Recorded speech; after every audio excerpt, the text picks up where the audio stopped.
Flight MH370, one of the greatest mysteries in the history of civil aviation. On March 8, 2014, a Boeing 777 belonging to Malaysian Airlines suddenly disappeared from radar screens with 2,039 people on board. It will never be seen again. A Boeing 777, obviously, doesn't just disappear. So right out of the gate, it's clear that something very unusual and very strange was happening with this airplane. In July 2018, after 4 years of investigation, Malaysia abandons the search and comes to a terrible conclusion. It is not able to determine the causes of the aircraft loss. Australia, China, and Malaysia have collectively decided to suspend the search. In the first episode of this documentary series, we will attempt to understand the failure of this investigation, which monopolized hundreds of experts and cost millions of dollars. The reason for the failure is that we didn't search the right area. I think the fundamental problem was that Malaysia was ill-prepared. We unveiled the inconsistencies published in the official report. I started to realize that everything we had been told, which substantiated the idea of a turnback and of a flight over Malaysia, was completely unfounded. This had never been mentioned. No data collected from that had ever been mentioned. We also shone a light on the gray areas surrounding this extraordinary case. So, is MH370 a crime scene? Is it a crime? Are we investigating a crime here? The possibility is certainly yes. But this story doesn't end there. Today, many experts refuse to accept this conclusion. Driven by the desire to understand what happened to Flight MH370, they have been reviewing the investigation in an attempt to find out more.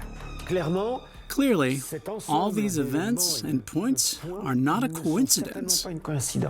I realize there are reports and maybe there is something to do behind it. In the second episode, they reveal unprecedented discoveries that help us understand what happened in the night of March 8, 2014.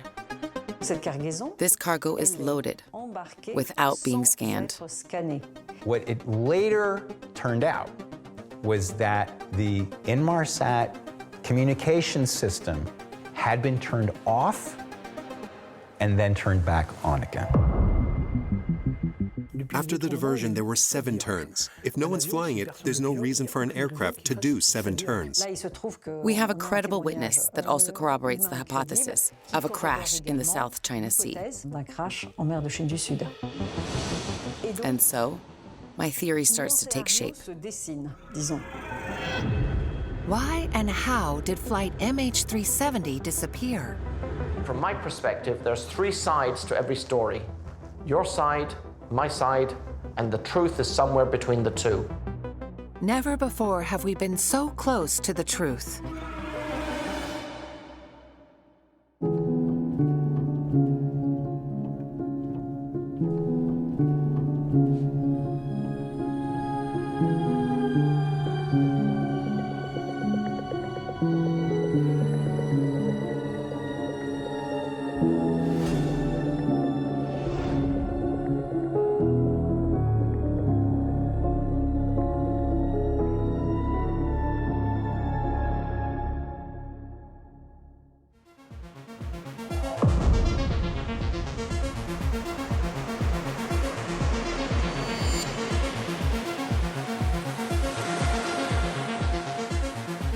July 2017, in the middle of the Indian Ocean. For more than 3 years, Australian authorities have been pursuing the largest underwater search campaign in history. But after spending over 1,000 days at sea, exploring more than 120,000 square kilometers off seabed, or 3 times the size of the state of Mississippi, the investigators have to face reality. This mission is quasi-impossible. It is indeed a needle in a haystack, but it's even worse than that, because, in my opinion, it's a field of haystacks. First, you have to find the haystack that might hold the needle. We were faced with an extremely large area, like an arc of a circle off the coast of Australia that wasn't just a precise line, but a whole strip. And when you do the math, it corresponds to a totally gigantic area that had to be searched. Unfortunately, with all the ships that were in that region doing the searching, we still were not able to locate the aircraft, which, quite frankly, is not that surprising considering the scale of ocean that had to be searched. How can they continue spending so much money without being sure of finding the wreckage? In July 2017, the authorities make a difficult decision and put an end to the search for flight MH370. And in the absence of credible new evidence, Australia, China, and Malaysia have collectively decided to suspend the search upon the completion of the 120,000 square kilometer search area. A year later, Malaysia publishes the official report of their investigation in which they acknowledge their failure. Despite 4 years of work, the mystery seems unsolvable.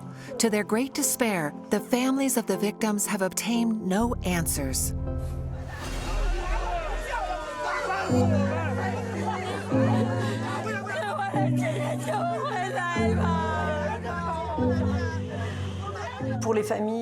It was unbearable for the families. Everyone knows that mourning without a body is much, much more complicated. That's why I have immense sympathy for these families.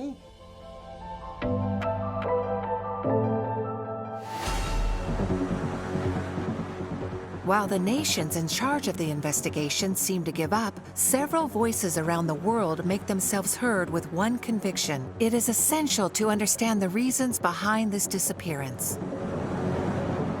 We should not sustain the idea that we can lose an aircraft, okay? So there's a couple of thousand people who are going to bed every night, waking up every morning, and they don't know where their relatives and their friends are. And I think that is something that should be closed as well. That matter should be closed. The reason why it failed is that they didn't look in the right place. The area was so vast. A number of assumptions were made about the trajectory of the aircraft. They defined an area, they searched, and found nothing, which means the wreck was elsewhere. I do believe that the aircraft will be found. We've just got to try harder.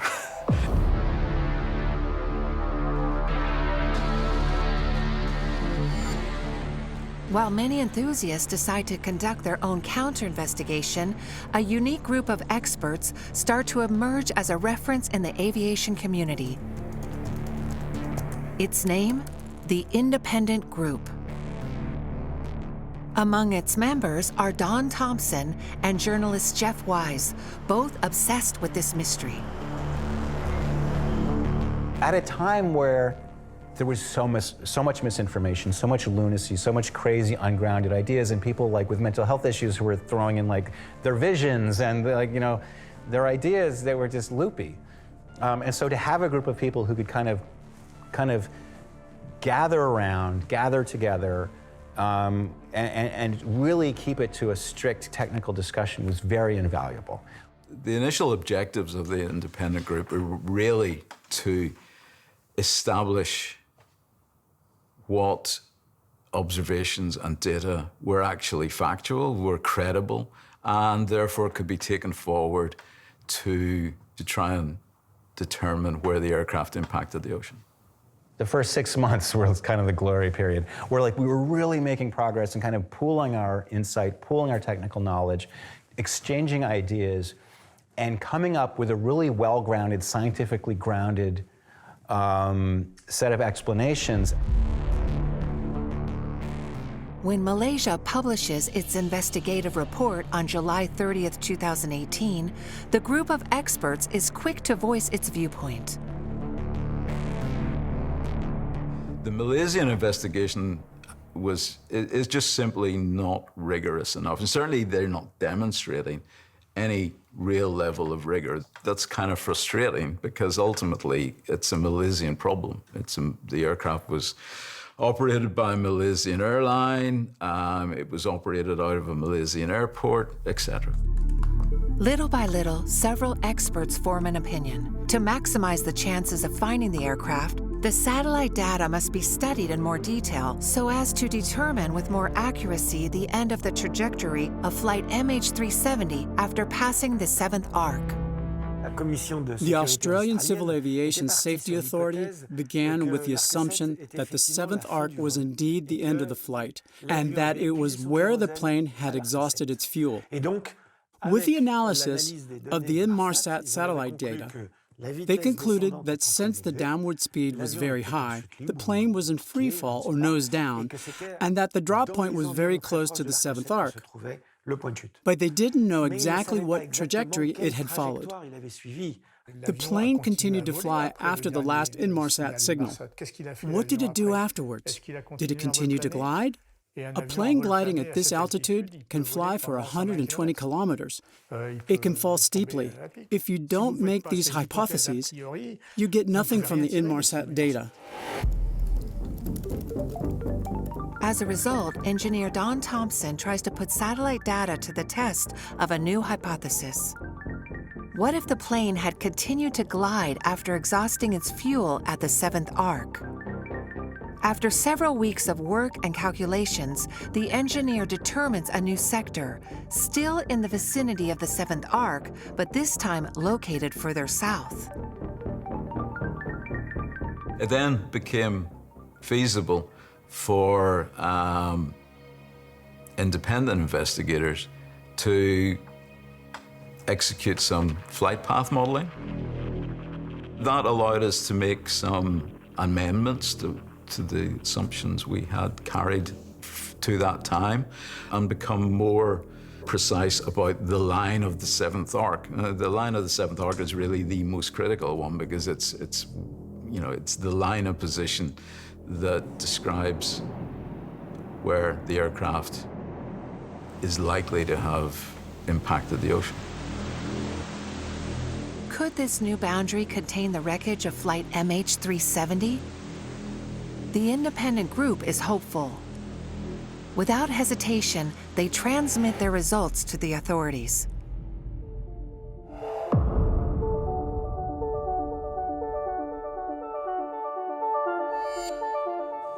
In the Malaysian capital, nearly a year after throwing in the towel, the authorities make an unexpected announcement. The search will resume. This time, they will be led by the American company Ocean Infinity.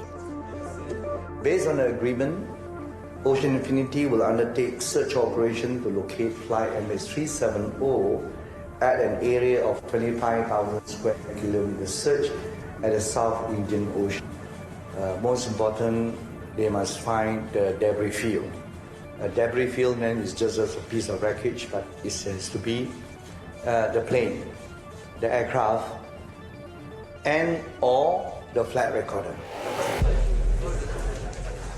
We were able to bring some fresh sight to that, and indeed that was what we took away from that was adopted for the 2018 search. All the parties agreed on a definitive line of position for the 7th arc. Will the independent group's work finally lead to the recovery of flight MH370? For the families, hope is rekindled. So at least there is still hope. You have not given up, and neither have we. All right, so we are thankful for the government of Malaysia to say yes, lifted the suspension and started the search again. Hopefully at the end of the day, we can put it all to rest. On January 23, 2018, new searches began in the South Indian Ocean. A state-of-the-art oceanographic boat is dispatched to the site with the greatest experts on board.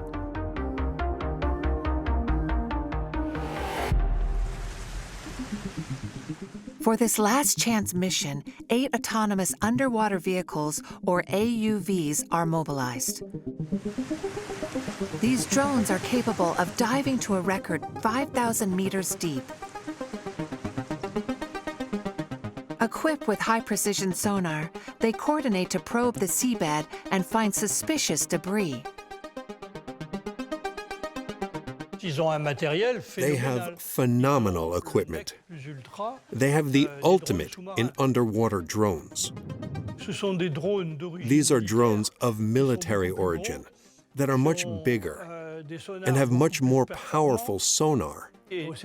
Ocean Infinity is able to operate 8 or more simultaneously, so they can cover much larger areas and a lot faster. I do believe that the technology to search the seafloor is increasing in its effectiveness. So we can cover more ground, we can do that more cheaply. So it becomes more cost effective to do these things. It will be found, and I think it needs to be found. But despite 90 days of hard work in the Indian Ocean, flight MH370 remains without a trace. The new area demarcated by the independent group yields nothing.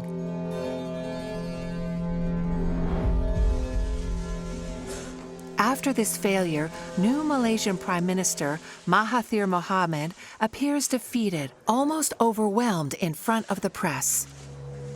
We cannot keep on searching for something that we really cannot find. If anybody has any information, we will consider resuming the search. But at the moment, we have to put a stop to the search.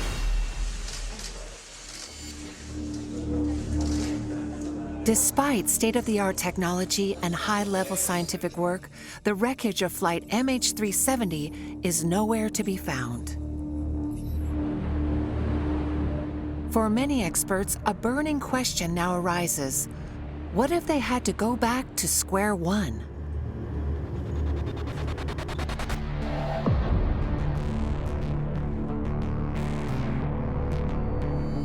Between Hong Kong and Paris, investigative journalist Florence de Changy works tirelessly to understand this case. What happened on the night of March 8, 2014?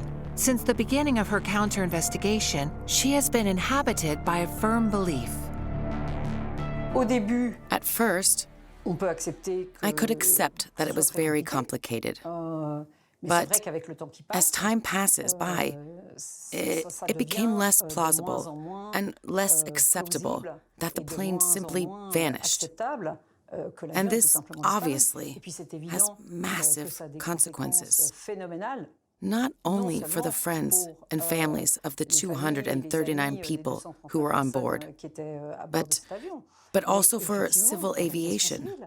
Tens of millions of people travel every day. The idea that you can board a plane and totally disappear, never to return, is totally unacceptable.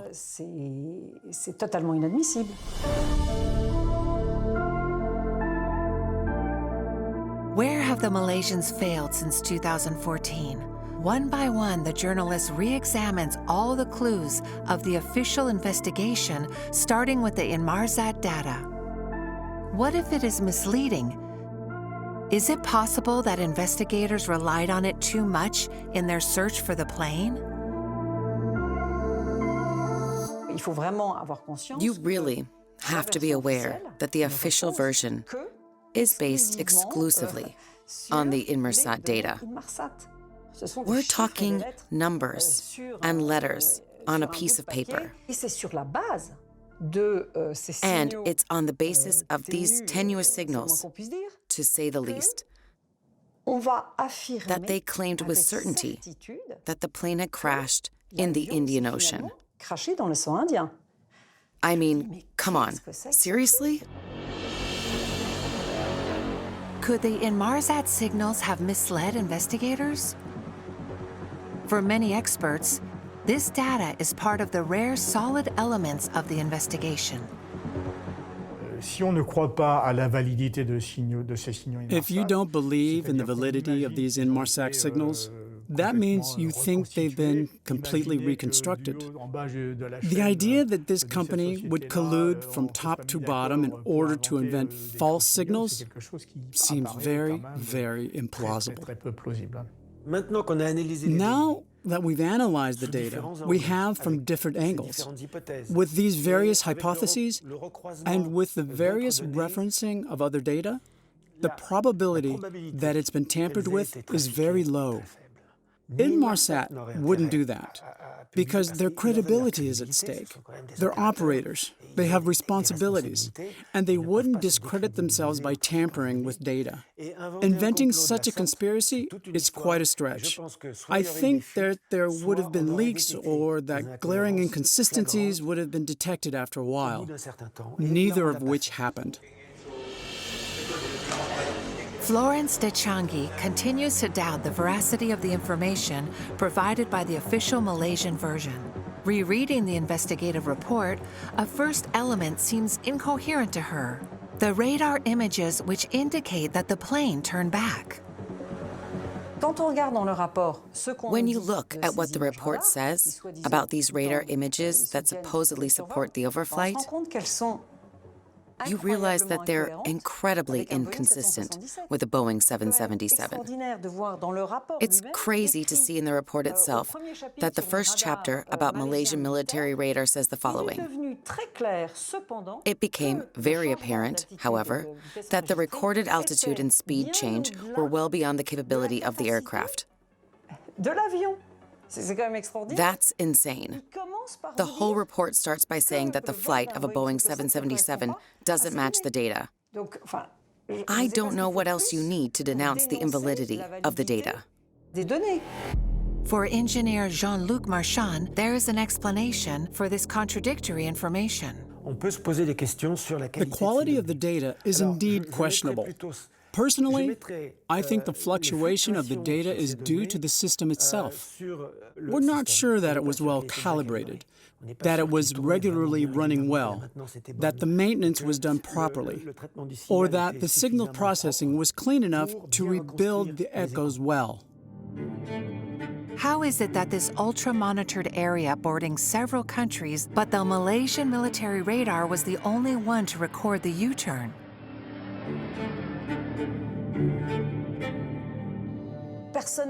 No one saw the plane over Malaysia. Of the 7 countries that had radar in the region, not one has been able to provide any radar image of this aircraft. None of the fleets present in the area, whether American, Thai, or Singaporean, especially since there were military exercises, no one had the slightest trace of this plane.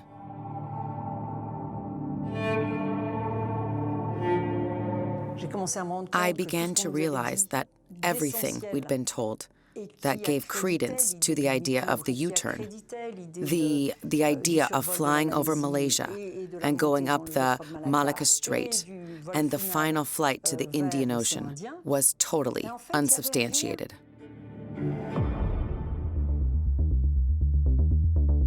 Little by little, the reporter becomes convinced.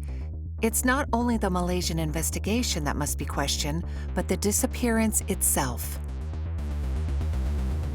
An airplane, let alone a Boeing 777, meaning a large aircraft with a length and wingspan of over 60 meters, doesn't just disappear. You can't just claim, in this day and age, that you've lost a Boeing 777.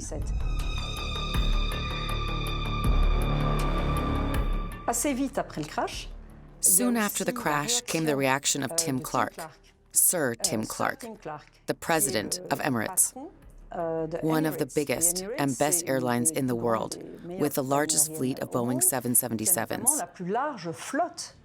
He was the first to say loud and clear that he didn't believe a word of the story, because a Boeing 777, which his company has more of than anyone else, doesn't just disappear.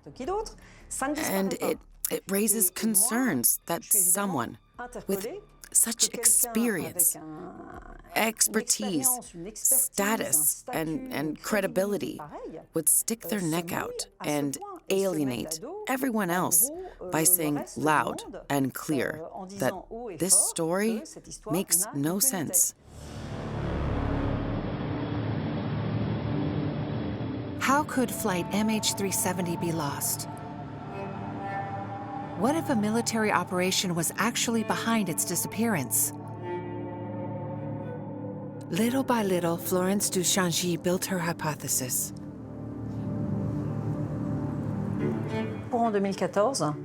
In 2014, I heard about a Frenchman who was directly involved in this case for having lost his wife and 2 of his 3 children. He started to share some information with me. In particular, he told me that from the beginning, there was information that American AWACS, planes which are like radar stations in flight or eyes in the sky, were present.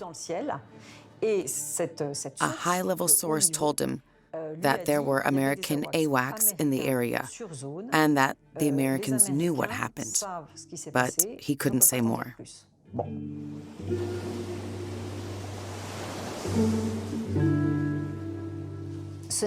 Years later, I met someone about the investigation who was very familiar with AWACS, but who didn't know what I knew. He mentioned that the American AWACS have a phenomenal jamming capacity. I don't know if I had a light bulb moment immediately, or if it happened thinking back to this conversation and rereading my notes. But in any case, I finally understood the meaning and importance of the AWACS that were present. I know they were there. I had just learned from a very reliable source that the AWACS have a phenomenal jamming capability. Therefore, the AWACS jammed flight MH370. According to the military experts we consulted, this hypothesis seems implausible. First, while these aircrafts do have electronic jamming capabilities, they don't have the means to completely remove a Boeing 777 from radar and cut it off from all means of communication without affecting the entire airspace in the area. In addition, the maximum speed of an AWACS is 870 kilometers per hour, but flight MH370 flew at a speed of 950 kilometers per hour. Tailing it was hence impossible. Despite these technical elements, the reporter explains herself. That's how my scenario started forming, to put it that way. Looking closely again at the official report, I also saw there were 2.5 tons of electronic equipment. This electronic equipment was escorted to the plane on the same evening when the passengers boarded. That's something unheard of. Moreover, this cargo was embarked without being scanned. Something like this never happens. It's totally impossible. An airline should lose its license for taking on board 2.5 tons of anything, as we don't know what it was, without having scanned it.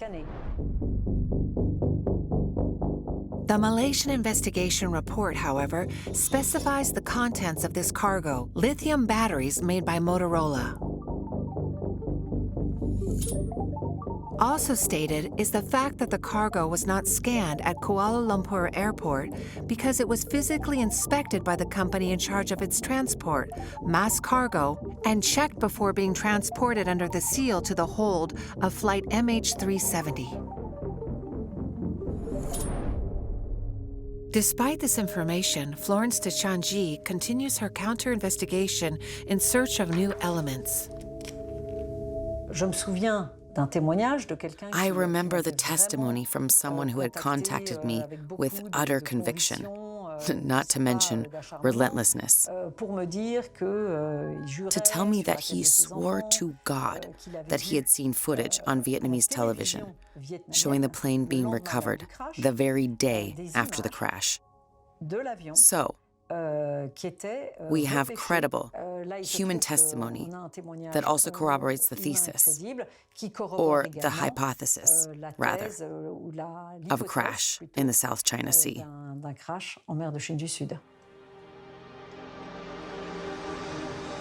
This footage, already broadcast on Vietnamese television, remains untraceable today. However, at the end of her investigation, the reporter formulated a hypothesis based on her research.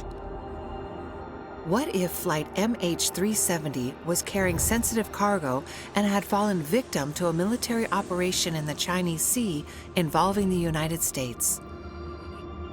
A scenario far removed from the official Malaysian investigation. Well, first you have to find a valid reason. Was there a valid reason to do this? Regarding Inmarsat, some people say they're British and at the beck and call of the Americans. Now we're getting into conspiracy theories. What reason did they or the Americans have for hiding it? Other people have said that secret cargo had been loaded onto the plane. Do you think the Americans had to shoot down a plane? If they wanted to recover something, they'd have done it without doing that. I don't believe any of these theories. Aeronautical experts remain cautious about calling into question the few clues available to solve this mystery. If you are selective in the information you wish to use, you can tell a story. Scientific research should not be doing that. It should be saying, what is the real evidence? Undisputed evidence, what are the facts, and then draw conclusions from the whole story, not through selective identification of, this is the information I wish to use, this information doesn't support my position, so I'm going to ignore it, and by ignoring that and only telling one part of the story, I can convince people to believe that what I'm saying is the fact. That's not the right way to do a proper investigation of an aircraft incident. How can one continue to seek truth without falling into the trap of speculation? For some experts, it's about digging into the negligence of the Malaysian investigation.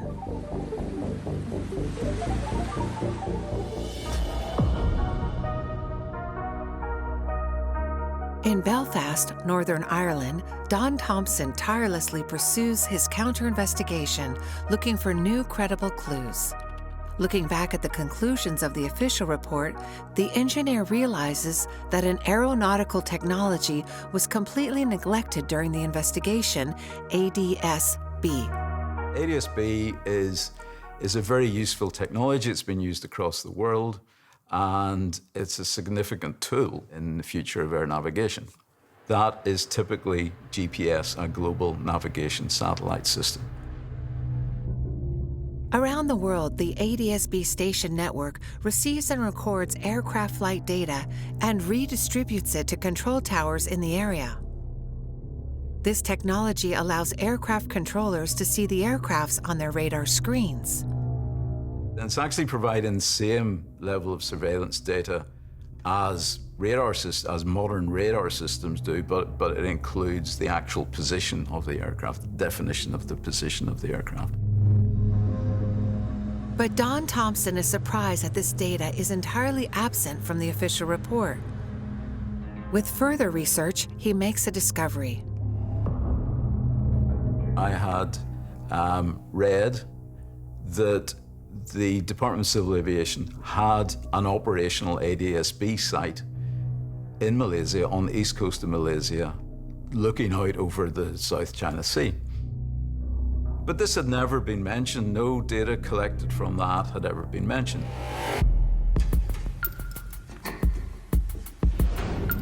In Malaysia, 4 ADS-B stations did record data related to flight MH370.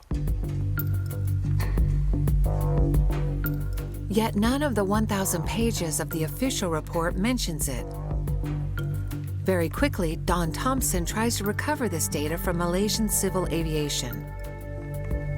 The next day, I had an email with a log of about 4 hours worth of data from that ADS-B station, about 6 million records of transmissions from aircraft, including MH370. The engineer delves into this data and learns of a fundamental element pertaining to the disappearance of flight MH370. The transponder, the tool allowing the plane to be seen by the control tower, did not suddenly stop emitting, as would be the case during a crash. It was gradually switched off, step by step, from inside the cockpit. The transponder control panel has a switch, a 5-position switch. At one extreme of the 5 positions, it's fully functional. At the other extreme, the transponder is instructed to go into standby mode. So what I believe has happened is that the transponder mode select switch was being cycled from fully operational down to standby. We realized that it had indeed been shut off manually because there were several positions on the button, and each one corresponds to a piece of information. Since this information was gradually removed, it's almost certain that a person voluntarily turned the button of the transponder to standby. This was a voluntary act done by a person. Thanks to this new data, investigators make an unprecedented discovery. A person inside the cockpit intentionally tried to make flight MH370 disappear. I saw a plane that turned off its electronics, did a 180, and hightailed it in the other direction. Right off the bat, that tells me that it's not an accident, that it was intentional, and that whoever did it knew what they were doing. And to me, that suggested intent, and it suggested sophistication. Who among the 239 people on board could be behind this hijacking? On March 16, 2014, 1 week after the loss of flight MH370, Interpol cleared all passengers on board the aircraft from suspicion. Once the possibility became apparent that somebody on the plane took it, it became very interesting, okay, who was on this plane? Who might have done it? And so one of the first things the authorities did was to put out word to all the countries whose citizens were on board the plane and say, can you check these people out? And everyone came back and said, yep, they're fine. As evidence of a hijacking accumulates, how can one go further? For the experts continuing this counter-investigation, the time has come to explore an essential lead, that of the pilot of flight MH370.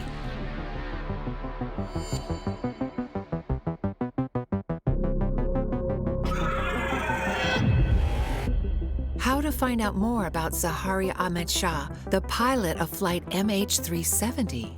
In 2019, Patrick Blaley, himself a plane captain, came across a major piece of information, the confidential investigation report of the Malaysian police. The files of the Malaysian police leaked onto the internet, meaning everyone had access to them. Indeed, they dug into his life. There wasn't much to say about his personal life. As they say in the file, he no longer had the same goals as his family. So he was a little taciturn at that time. His personal life weighed on him. He locked himself in his simulator at home. He was no longer in tune with his family, from what I understand. That's what's mentioned in the Malaysian police report. But beyond the personality of the pilot, was there material evidence of his guilt? In the police report, investigators make a striking discovery. Once it became clear that somebody on board the plane took the plane, The chief suspect right out of the gate was the pilot. The veteran Malaysian Airlines pilot, Zahari Ahmad Shah. And he loved to fly so much that he had in his basement a flight simulator. Flight recorder, it's on. Voice recorder, test. He would take this, and on his free time, when he wasn't working flying airplanes, he would play working airplanes. And so the police went to his home and they took the computer, and it had various hard drives and everything, and they looked through the hard drives and they found files, the different flights that he would do.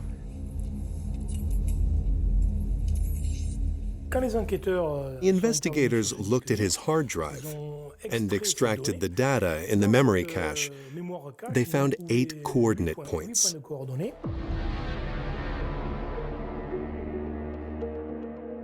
The recovered trajectory points pass through the Malacca Strait, and the last 2 go to the southern Indian Ocean. People don't take this as proof, but to me, it's indisputable. He had marked 2 points in the southern Indian Ocean with fuel at 0. And on March 8th, he ended up in the southern Indian Ocean with fuel at 0.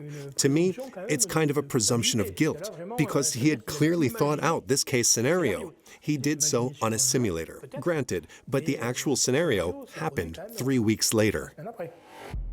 It looked like he was practicing, like about a month before the plane disappeared, he was practicing doing the kind of flight that it seemed like he ultimately did.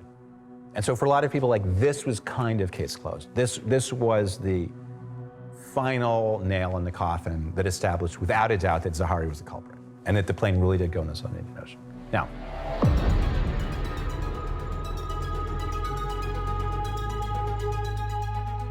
manual shutdown of the transponder, simulator training over the Indian Ocean. The noose tightens around the pilot, who seems to have intentionally vanished with his 239 passengers. But how could this hypothesis be put to the test in the field?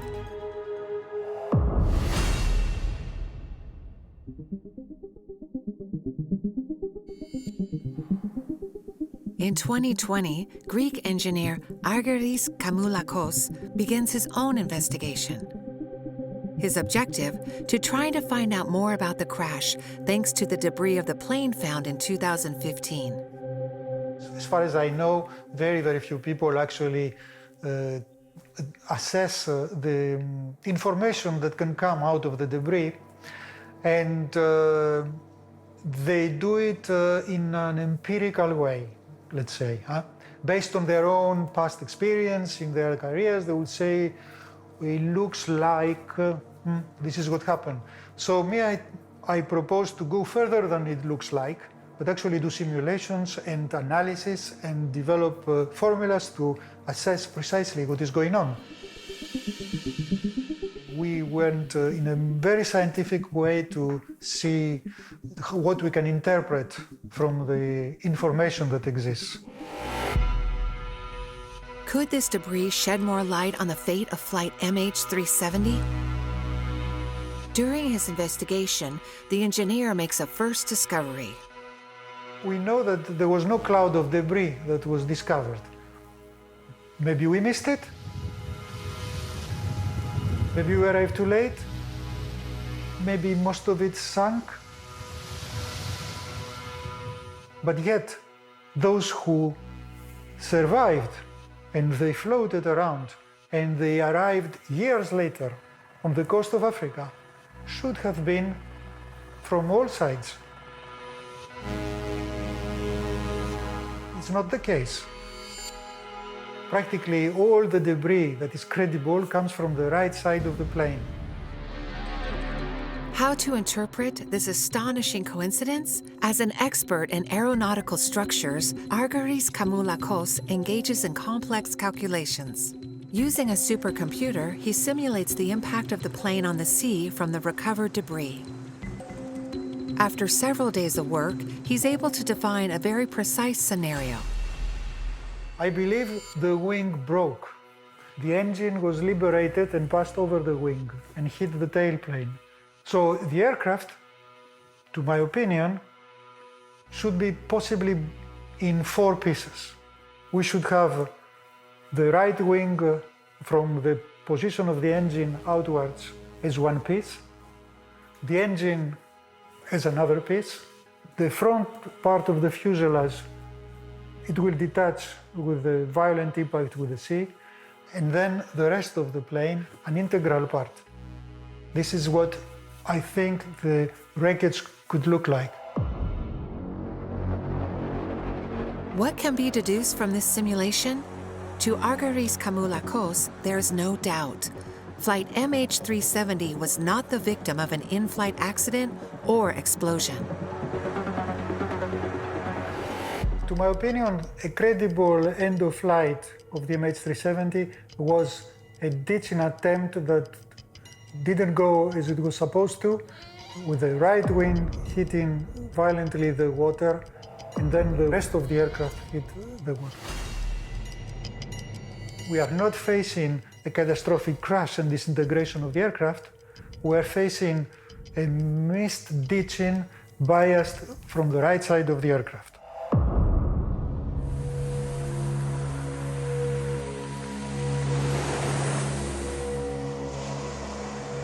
To this engineer, the analysis of the debris is clear. There was someone at the controls of the plane until the very last second.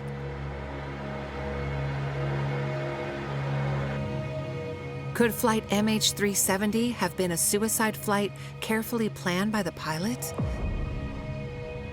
This scenario is not impossible.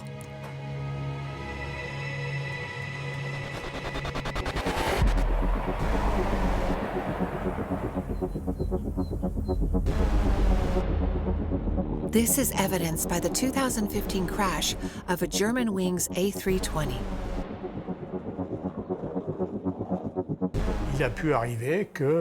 Some pilots have committed suicidal acts before. Unfortunately, there's an example close to home, the Germanwings accident, where the pilot deliberately crashed the plane in the Alps. You obviously have to pay a lot of attention to the mental health of the pilot. But these events are so rare that you can't generalize either.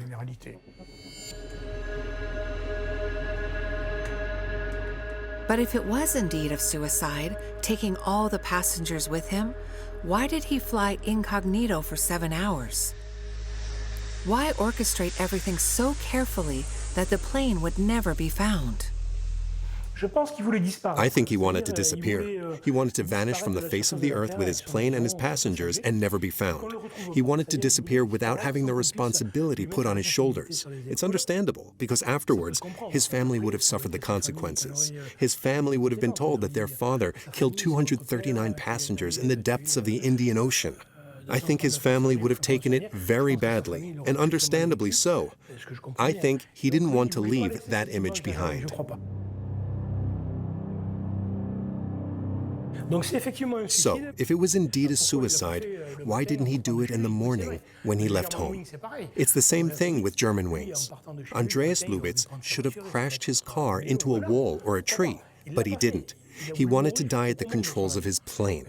I think that Zaharie Shah wanted to leave with his plane to a place where he would never be found. But unfortunately for him, he forgot 2 things. First, he had left the simulator with the famous traces that we found, the 2 coordinates. And second, Inmarsat. He didn't know about the traceability that enabled us to reconstruct arcs. And thanks to these arcs, we were able to put together the trajectory. So he thought of everything except 2 things, the arcs and his simulator, from which he didn't erase the data.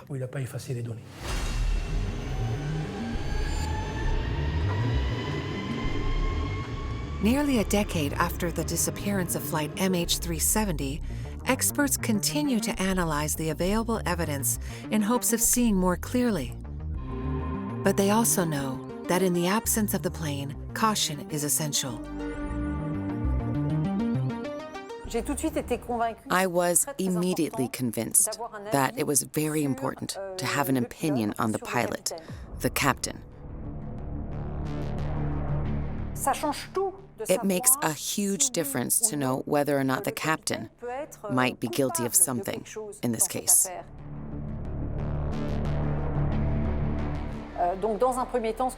That's why I decided to meet with his relatives. One of the very important meetings I had was with his older sister, Sakinab, who told me about the little brother whom she loved and about his life journey. I realized that, on one hand, the man, the captain, was a good man, and on the other hand, that it was wrong to accuse the pilot. I think we need to be careful in terms of placing blame on individuals when we really don't know what happened. To accuse someone of being suicidal and homicidal, that is a major accusation, and we don't have conclusive evidence that that is the case. I think it is a possibility, but I also don't want to make a strong assertion that that is what happened, because the fact is we don't know. Will we ever find the precious black boxes of flight MH370? Looking for a plane in the Indian Ocean is like looking for a needle in a haystack. It is. But technology will continue to evolve. The company that looked for the wreckage in 2018 has announced capabilities for next year that are almost 5 to 6 times greater than they had before. So, I'd say maybe 20 years from now, we'll have automated systems to scan the bottom of the oceans. And if we start by the area near the 7th arc, we're bound to stumble upon it. The truth is, until we find that aircraft, we will never truly know what happened to the MH370 flight. Today, the families of the missing continue to lobby the authorities to resume the search for flight MH370. Along with independent experts, they represent the only line of defense against the abandonment of one of the most complex aeronautical investigations of the 21st century. They all know that the only recovery of the black boxes could make it possible to determine whether the truth lies somewhere among the hundreds of theories formulated so far.